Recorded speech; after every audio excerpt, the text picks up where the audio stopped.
Someone must have been telling lies about Joseph K.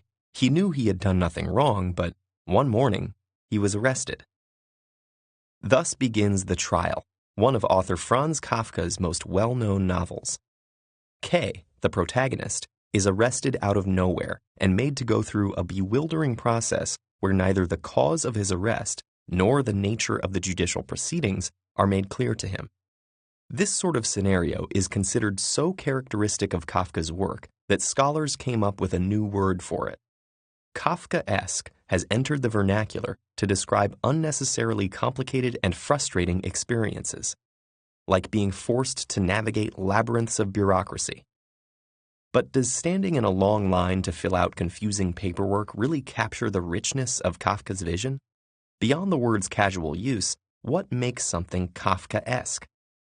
Franz Kafka's stories do indeed deal with many mundane and absurd aspects of modern bureaucracy, drawn in part from his experience of working as an insurance clerk in early 20th century Prague. Many of his protagonists are office workers compelled to struggle through a web of obstacles in order to achieve their goals, and often the whole ordeal turns out to be so disorienting and illogical that success becomes pointless in the first place.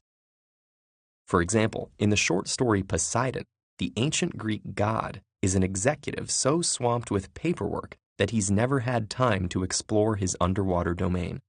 The joke here is that not even a god can handle the amount of paperwork demanded by the modern workplace. But the reason why is telling. He's unwilling to delegate any of the work because he deems everyone else unworthy of the task. Kafka's Poseidon is a prisoner of his own ego. This simple story contains all of the elements that make for a truly Kafkaesque scenario. It's not the absurdity of bureaucracy alone, but the irony of the character's circular reasoning in reaction to it that is emblematic of Kafka's writing.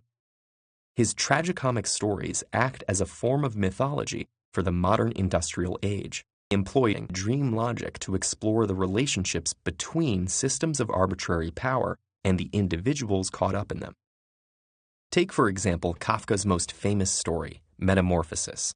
When Gregor Samsa awakens one morning to find himself transformed into a giant insect, his greatest worry is that he gets to work on time. Of course, this proves impossible.